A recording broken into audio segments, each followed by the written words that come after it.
Pasta 32. Fim. Depois de algumas semanas, a área de operações em sítio militar foi pacificada. O ambiente se tornou favorável às eleições. Em fevereiro de 2006, o 4º contingente realizou a segurança do processo eleitoral. Nossa companhia ocupava uma base dentro do Palácio Nacional. Ficamos com a área mais conturbada sob nossa responsabilidade. A população não acreditava que seria possível a realização de eleições justas no país e, quando chegou o dia, parecia extasiada com o acontecimento. Apesar de as pessoas terem um dia inteiro para votar, acordaram bem cedo e foram em massa para os colégios eleitorais. Todos queriam exercer sua cidadania pelo voto, mesmo não sendo obrigatório. Nas primeiras horas da manhã, o país ficou turbulento em razão do excesso de gente nos pontos de votação. Porém, no decorrer do dia, a situação se normalizou. Foi a maior adesão da história do país. Na espera pelos resultados, uma revolta popular se iniciou em virtude da demora na apuração. As prévias apontavam um empate técnico. Os simpatizantes mais radicais tomaram Porto Príncipe e bloquearam as ruas do centro, cercando e isolando o Palácio Nacional, sede do governo. Para evitar uma guerra civil, o Comitê Eleitoral se reuniu e declarou René Préval presidente com 51% dos votos.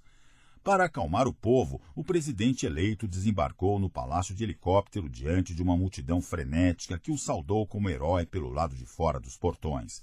De dentro, nossos soldados observavam como testemunhas atuantes desse processo histórico. Os ânimos se acalmaram pela capital e o povo saiu novamente às ruas para comemorar a democracia estabelecida.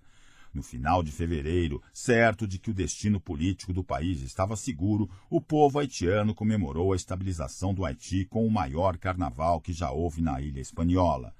Milhares de pessoas saíram sem destino, festejando. Até um trio elétrico vindo do interior de São Paulo participou da festa. A tropa brasileira continuou seu trabalho de observação e de manutenção da paz em território haitiano. A MINUSTAH permaneceu controlando as forças de segurança pública, apoiando e organizando os principais órgãos administrativos do governo. Continuamos por mais alguns meses em Porto Príncipe. Vivemos muitas outras alegrias e tristezas nessa pobre capital. Outros contingentes vieram e passaram por situações piores, talvez, das que enfrentamos. Fomos para participar de uma missão de paz, todavia, por vezes, esta paz exigiu sangue. Uma missão na qual não se trabalhou e lutou para garantir objetivos políticos, ideológicos ou de soberania. Participamos de combates para promover a paz. Ainda que as melhorias alcançadas pela MINUSTAH sejam inquestionáveis, o Haiti continua com sérios problemas, os quais ultrapassam as questões de segurança pública. O país precisa de reformas estruturais profundas. É necessário repensar e remodelar todos os sistemas de Estado, desde o administrativo, o jurídico, o legislativo. O mesmo se faz necessário em relação às forças operativas da polícia, ao sistema de saneamento, ao serviço social e especialmente à saúde e à educação. Não é uma questão das mais simples, pois as transformações não devem ser somente de ordem física, mas é preciso modificar a maneira de o haitiano encarar a vida, assumir suas responsabilidades, exigir e lutar por sua dignidade. Às vésperas de nosso retorno, um grande vazio tomava conta de nossos corações. Iríamos deixar aquele local inóspito em poucos dias. Estávamos todos ansiosos para retornar aos nossos lares, a um local limpo, onde preceitos básicos de humanidade eram respeitados. Nossa angústia era deixar para trás aquela população carente, privada até mesmo de sonhar com a possibilidade de viver em um local melhor. Ali era seu lar. Estava, em sua maioria, destinada a lutar para sobreviver naquelas condições pelo restante de suas vidas. Parecia havermos feito muito pouco, perto do que poderíamos ou deveríamos ajudar. No fundo, a sensação era de arrependimento, impotência e tristeza. Nesse cenário de sentimentos, lembro-me de eu e alguns companheiros termos ido com algumas crianças a uma escola para pagar as mensalidades atrasadas, a fim de que continuassem a frequentar as aulas. Para cada militar desembolsou em torno de $50, o que foi suficiente para saldar as dívidas e ainda pagar as mensalidades futuras, garantindo mais 1 ano e meio de aulas. Ainda em solo haitiano, tínhamos dúvidas em nossos corações e mentes quanto ao sucesso ou fracasso de nosso trabalho.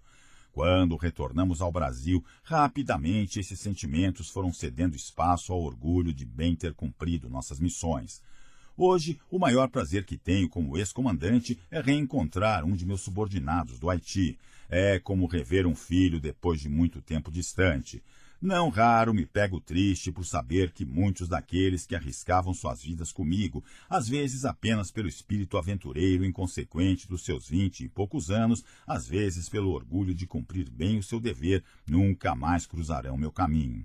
De meus comandantes, sinto falta dos que contribuíram para nossas ações com pensamentos livres de vaidades, daqueles que provaram pensar como nós soldados, que assumiram riscos e trabalharam com a tropa.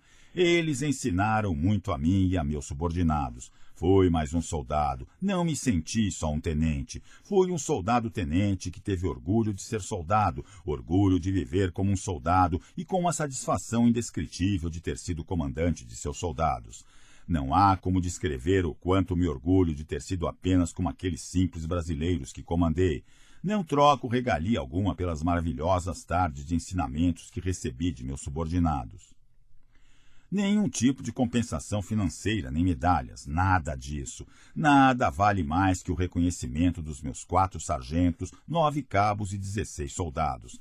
É impossível descrever o que é uma reunião em volta da fogueira do Forte Nacional em Bel-Air, contando histórias, mentiras e façanhas vividas em nossas peles durante aqueles gloriosos e marcantes meses de nossas vidas.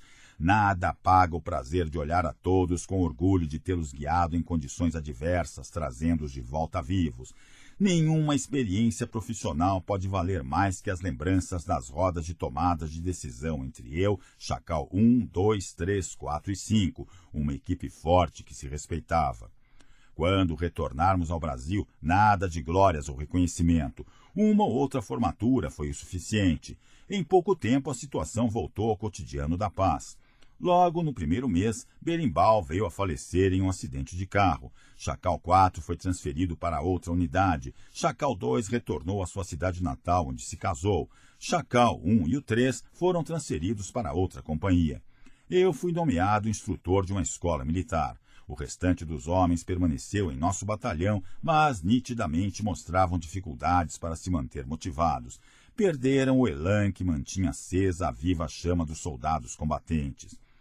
Em uma triste tarde, estava eu em minha nova unidade ministrando instruções militares básicas aos alunos e recebi uma visita inesperada. Os 7 últimos soldados do Chacal adentraram minha sala para se despedir. Foi como reencontrar os melhores amigos com os quais há tempos não tinha contato. Entraram Birita, Chucreza, Vitão, Touca Preta, entre outros. Viemos nos despedir, falou Birita. Por quê? Vocês ainda têm muito tempo no exército. Tenente, nós aprendemos muito aqui, somos gratos, mas não há mais como ficar. Por quê? Vocês são muito bons no que fazem, falei. Mas nossos comandantes foram embora. Para nós, ficar já não mais faz sentido. Precisamos seguir nossas vidas, pois os tempos do Haiti não voltam mais. Abaixamos nossas cabeças e refletimos o quão forte era a amizade entre os integrantes do Chacal e o quanto havíamos passado juntos. Todas as experiências ficarão guardadas para sempre. Algumas poucas foram relatadas neste livro, outras continuarão em nossas memórias como lembranças secretas. De certeza, temos apenas que jamais poderemos esquecer uns dos outros e do que passamos longe de nossas famílias, de nossas casas e de nossas vidas durante 6 longos meses. Para mim, ficou atestado que a cultura do brasileiro foi um dos fatores de sucesso do Exército no comando do braço militar da MINUSTAH. Um povo que não só convive pacificamente com as diferenças sociais e culturais dentro de seu território, mas que tem orgulho de não ter uma só raça e que oferece às Forças Armadas Militares também miscigenados em cultura e raízes. A tendência nata de aceitação do diferente garante aos brasileiros facilidades de entrada, de negociação e até mesmo de intervenção junto a outros povos. É a famosa diplomacia brasileira sendo levada do campo político ao das operações militares. Aprendi muito sobre liderança, sobre como liderar e como não liderar. Os piores exemplos ficaram guardados na minha mente e foram lições importantíssimas. O que se projeta nesse imenso horizonte de acontecimentos, quando olho para trás, é que para comandar, chefiar e especialmente liderar, é necessário conhecer sua função profundamente. Conhecer a si com humildade suficiente para admitir suas fraquezas e consciência bastante para saber observá-las quando estão afloradas. É necessário saber obedecer mais do que dar ordens. Nas situações adversas, uma pequena característica da personalidade das pessoas pode se tornar uma aberração psicológica a comprometer o grupo. Por isso, administrar as relações humanas exaltando os atributos individuais convenientes para a missão coletiva talvez seja o mais difícil dos desafios da liderança. Conhecer seus subordinados e, se possível, já ter sido ou mesmo chegar a ser um deles, sem deixar de ser comandante e sem perder a visão que o chefe deve ter, é a chave fundamental para se conquistar o respeito de todos e levar a equipe ao rendimento máximo. Infelizmente, só posso afirmar que tentei fazer isso, mas não digo que consegui. Para comandar nessas situações, é preciso um passado de comprometimento com o grupo.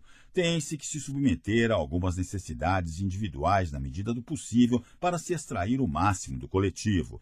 Deve-se obedecer às imposições do inimigo, do terreno, dos meios e da missão. De nada adianta ordenar sem saber receber ordens. O comandante tem que dar o exemplo de obediência para com seus superiores para ser respeitado pelos subordinados.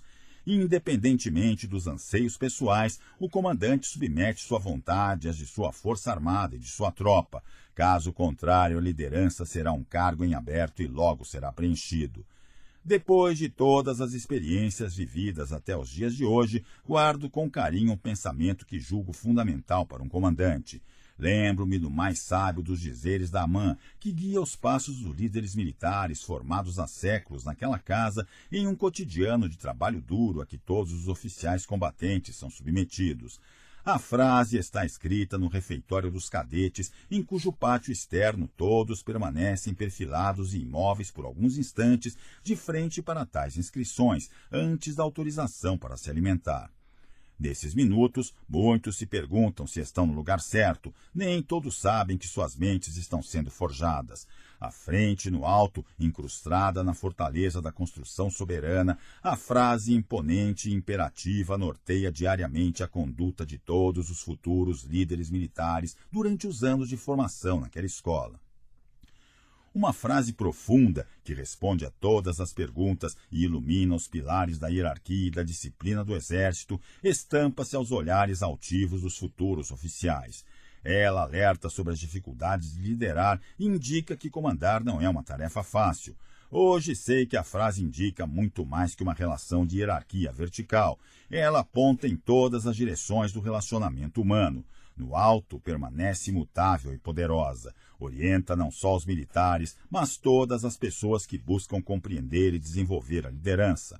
Cadete, ides comandar, aprendei a obedecer. Pasta 33. Parte 33. Catástrofe. Gostaria sinceramente de não precisar acabar este livro da forma que se segue. Todavia, a natureza mostrou sua força de maneira desconcertante a todo mundo no início de 2010. Foi impiedosa com o seu povo já carente, frágil e abandonado. Atacou avassaladoramente e condenou impiedosamente o Haiti e seu povo da maneira mais cruel possível. Dezembro de 2009. O Haiti se prepara para a entrada de 2010 com muitas vitórias a comemorar. Houve avanços na área social que, apesar de pequenos, mantêm as esperanças do haitiano por tempos melhores. Dezenas de instituições humanitárias conseguiram se instalar e iniciar o desenvolvimento de seus projetos. O governo de Preval possui boa aceitação popular. O povo se prepara para a consolidação do sistema democrático de seu país por meio das novas eleições presidenciais previstas para novembro de 2010. É certo que grandes desafios, como o de obter sua independência econômica para poder caminhar com suas próprias pernas, ainda estão bem longe de serem concretizados e requerem atenção especial por parte das Nações Unidas. Ainda assim, a estabilidade política que o governo necessitava para criar e desenvolver os sistemas públicos do Estado está agora assegurada. No campo da segurança pública, as Forças Armadas brasileiras fizeram um trabalho internacionalmente reconhecido como excepcional. O Haiti possui há anos um baixo índice de criminalidade, chegando a ser 4 vezes menor que o do Brasil, mais de 10 vezes menor que o da África do Sul, estes com condições sociais bem melhores que as suas. Porto Príncipe, 12 de janeiro de 2010, terça-feira, 16 horas e 52 minutos. Um militar acaba de chegar do Brasil, desfaz suas malas no Hotel Montana e desce para o centro de reuniões. Ele usa o computador para se comunicar com sua esposa e filhos. Ao se despedir, fala para a família que está com pressa, pois iria conhecer os centros comunitários onde ajudaria a coordenar organizações assistenciais às 17 horas. Um beijo a todos. Estou morrendo de saudade de vocês, meus filhos. Mais tarde eu ligo outra vez. Desligou e retornou aos seus assuntos no centro de reuniões. Ele não ligou mais. O militar se encontra no Ponto Forte 22, Casa Azul, no bairro de Cité Soleil. O bairro já foi área governada por uma força paralela fortemente armada. Era considerado uma zona de guerra e agora é um lugar tranquilo como os outros da capital. O soldado está em seus últimos dias dos longos 6 meses que passou longe de sua noiva e de sua família. Retornaria ao Brasil na semana seguinte. Havia acabado de permanecer como vigia no posto avançado do Ponto Forte e estava agora dormindo, pois trabalharia durante a madrugada. No dia anterior, ligou para seus familiares e pediu a bênção de sua mãe. Sua bênção, mãe. Deus lhe abençoe, meu filho. Ela o fez pela última vez. Ele não ligou mais. Um soldado brasileiro se encontra no quarto da base falando pela internet com sua esposa.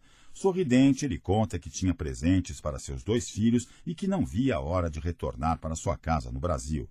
Ele havia comprado uma viagem para o Nordeste para ele e sua esposa, com quem estava casado há 15 anos. Seria no Carnaval de 2010. Houve-se um estrondo, a conexão caiu. Ele não ligou mais. 16 horas e 53 minutos. O Serviço Geológico dos Estados Unidos registra e divulga dados de um tremor de terra de 7 graus de magnitude, com epicentro a 16 quilômetros da capital do Haiti, Porto Príncipe, com duração de aproximadamente 1 minuto. Pouco tempo depois, mais 2 tremores são captados, um de 5,9 graus e outro de 5,5 graus, a apenas alguns quilômetros a sudeste do mais forte. Por alguns momentos, o mundo tenta contato para confirmar o acontecido. Um silêncio macabro paira sobre os sistemas de comunicações mundiais. Minutos depois, todos os continentes começam a receber mensagens a respeito do ocorrido. Elas não poderiam ser piores. A vida seguia na capital. Numa terça-feira à tarde, o chão começa a tremer, desequilibrando até os mais hábeis. Os que estão dirigindo param o carro imediatamente e se desesperam ao ver as casas à sua frente caírem como castelos de areia. Pessoas começam a sair para as ruas gritando. Alguns motoristas abandonam seus veículos e correm-se em direção para fugir do grande tremor. Outras pessoas, não menos amedrontadas, procuram os carros para se abrigar. Tudo treme. Não há para onde fugir. Não há o que ser feito. Os segundos demoram a passar e vão destruindo em um piscar de olhos o que os braços dos haitianos demoraram anos, décadas para construir. O tremor não para. Mais um segundo e o hospital de Pentonville vai ao chão. Sem estrutura e funcionando de maneira precária, era ainda assim uma esperança, talvez uma das últimas do povo sofrido. No próximo instante cai o Ponto Forte 22, em seguida cai o Forte Nacional no pobre bairro de Bel Air, um marco da conquista da estabilidade e segurança de Porto Príncipe. Em outro segundo, a catedral vai ao chão no coração da cidade. A construção grandiosa e imponente apresentava em sua estrutura uma gigantesca cruz que dava forma ao teto da igreja. Só sobraram as vigas que a sustentavam. Em poucos e intermináveis momentos, vão caindo um a um todos os marcos da estrutura precária, mas histórica da cidade de Porto Príncipe. Caem os hospitais com os doentes dentro. Uma mulher consegue de um ponto alto filmar a cidade encoberta por uma nuvem gigante de poeira derivada dos escombros. Ela tenta, horrorizada, localizar os pontos conhecidos lá embaixo e não consegue. Envia, então, a mensagem para o resto do planeta dizendo que o mundo estava se acabando. Caem as escolas com os alunos dentro. As pessoas que se salvaram caminhavam pelas ruas e escutavam as crianças gritando sem poder fazer nada. A telefonia do país para. Alguns segundos antes, uma mulher de dentro dos escombros consegue ligar para seu marido, que está a 150 quilômetros, e informa sua localização. Ele, atordoado, viaja de carro toda essa distância e encontra a mulher soterrada. Começa então a cavar com as próprias mãos para salvar a esposa. Depois de horas de esforço, ele consegue. O Hotel Montana, principal referência de hospedagem do país, ruiu em poucos segundos, matando dezenas de representantes internacionais. Prédios de ministérios e o escritório do Banco Mundial também desabaram. A sede da ONU no Haiti também vai ao chão e soterra cerca de 200 funcionários. Por fim, o símbolo maior do Estado haitiano, o belíssimo, magnífico e único Palácio Nacional, orgulho do país, despenca como coroamento de uma das maiores catástrofes já ocorridas com a humanidade. Segundo organismos internacionais, cerca de 70% das construções da capital foram destruídas. Dos 4 milhões de habitantes da região de Porto Príncipe, cerca de 3 milhões foram feridos ou ficaram desabrigados. 16h56. Uma sombria nuvem de poeira cobre a cidade. Para todos os lados o que se vê é só destruição. O frágil progresso conseguido pelo povo haitiano nas últimas décadas se esfarela em apenas um mísero minuto. A natureza mostra sua força de maneira cruel e impiedosa. Por onde se passa só se vê dor e sofrimento coletivo jamais visto. Filhotinho, o intérprete, acorda assustado, não entende o que acontece. Recoberto por poeira e pedras, vê um feixe de luz adentrando pelos escombros. Com as mãos livres, começa a retirar as pedras de cima de seu corpo, uma a uma, até livrar sua cabeça dos destroços. Consegue visualizar a rua de sua casa. Não há ninguém para ajudar. Enquanto tenta tirar um pedaço de laje que está presa sobre sua perna direita, ouve os gritos desesperados de uma criança pedindo socorro. Era sua filha embaixo das pedras. Ele tenta se movimentar, mas a laje é muito pesada e prende seu corpo. Christine, Christine, grita ele, chamando a menina que só chora. Papai, me ajude!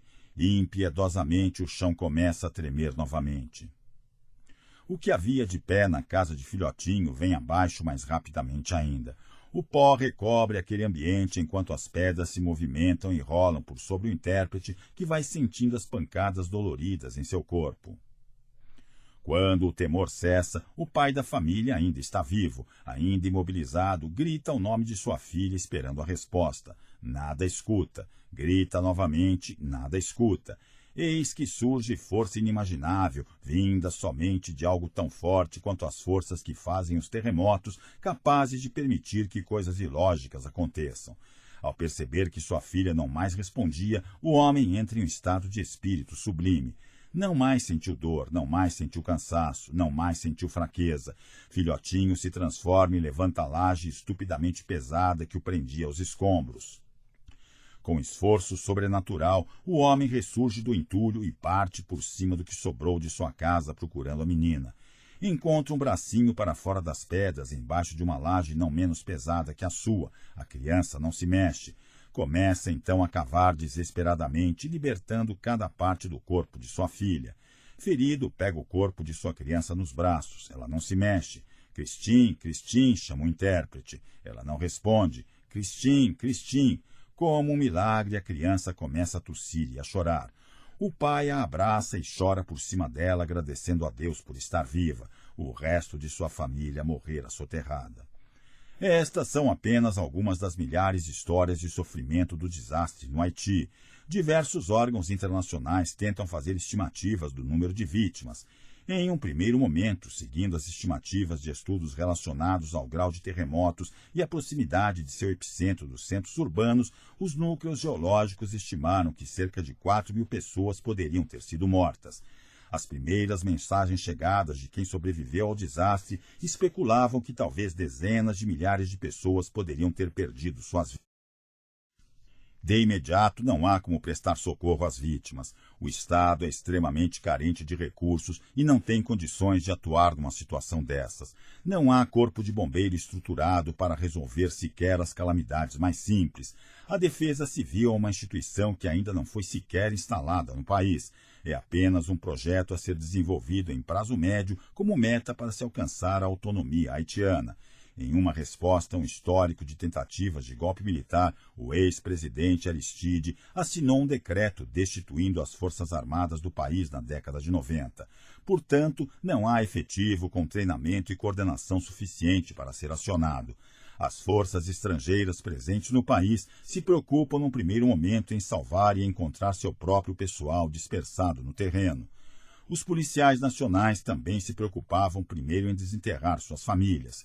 Diante desse tamanho desastre, a população do Haiti não tem a quem pedir ajuda. Em pouco tempo, torna-se comum a cena de pessoas gritando no meio dos escombros.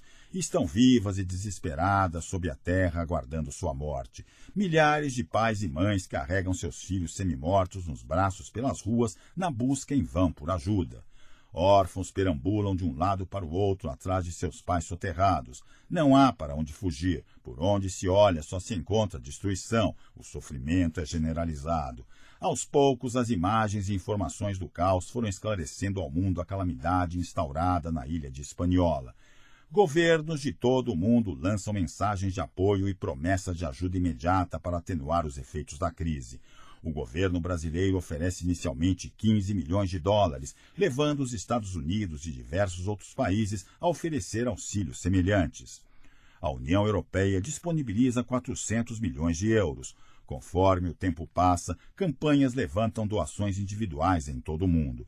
É a maior mobilização espontânea de ajuda humanitária já vista.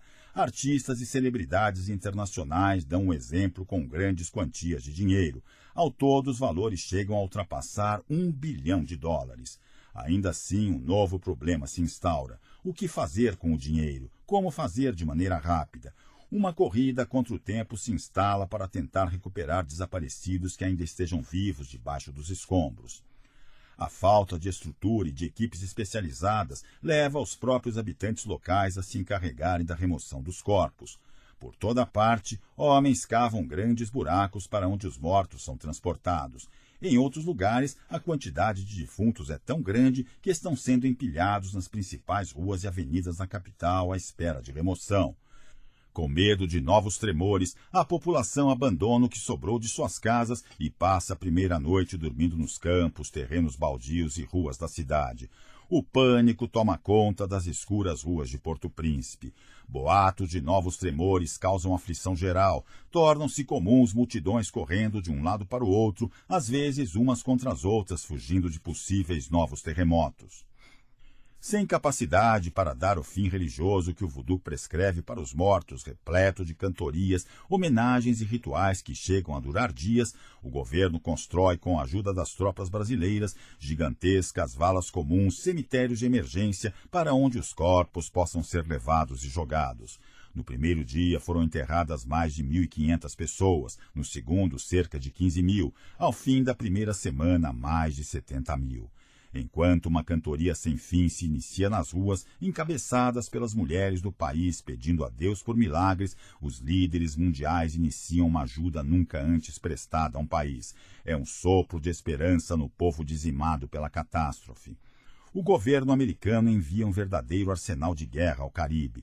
Um navio-hospital com capacidade para fazer mais de 300 cirurgias por dia, um porta-aviões carregado de mantimentos, cerca de 10 mil soldados e mais de 100 milhões de dólares. As Forças Armadas americanas assumem o controle do espaço aéreo haitiano e o humilde aeroporto se torna o centro inicial das ações de apoio. De todos os continentes começam a chegar aviões carregados com toneladas de mantimentos. O governo brasileiro envia várias aeronaves carregadas, instituindo uma verdadeira ponte aérea entre Brasil e Haiti. Mais de 300 pontos de distribuição de alimentos são montados. Mas o apoio demora a chegar à população na ponta da ilha e o que sobrou do país começa a ser saqueado. Pessoas invadem os prédios que não ruíram em busca de materiais de subsistência. Os saques ocorrem de maneira generalizada. A caótica situação piora ainda mais. Para complicar ainda mais a situação, a prisão do país desaba com milhares de presos dentro. Há um receio internacional a respeito do aumento da violência. Muitos dos condenados morrem no local e outros 3 mil fogem depois do desastre. Dentre eles, assassinos e sequestradores com prisão perpétua decretada e gangues completas antes presas pelas tropas brasileiras, responsáveis no passado pelo crime organizado que desestabilizou o país por décadas. Em pouco tempo, jornalistas flagram delinquentes armados cometendo crimes e aterrorizando novamente a população. Pelas ruas da capital não há sacos suficientes para cobrir os mortos, e em pouco tempo a atmosfera é tomada pelo cheiro forte da decomposição da carne humana. As primeiras tropas a ajudar os feridos são obrigadas a fazer o atendimento médico ao ar livre. O número de vítimas é de início incalculável. Os poucos médicos fazem que podem até o esgotamento dos materiais de saúde. Logo, o improviso e a conduta de emergência ocupam a normalidade e alguns realizam pequenos procedimentos cirúrgicos até mesmo sem anestesia. Segundo alguns especialistas em Haiti, o país pode demorar mais de 15 anos para se recuperar. É difícil precisar o número de mortos. A Cruz Vermelha inicialmente previa 50 mil. Uma semana depois do ocorrido, somente em cemitérios de emergência haviam sido enterrados mais de 80 mil corpos. O governo haitiano crê que 200 mil pessoas perderam suas vidas. Alguns chegam a falar em 300 mil. É muito difícil saber ao certo sobre esta estimativa, pois além dos corpos encontrados, milhares e milhares estão e ficarão soterrados. O número de desaparecidos é assustador. Mais assustador é pensar na geração de órfãos e mães do terremoto que sofrerão por décadas as perdas desta tragédia.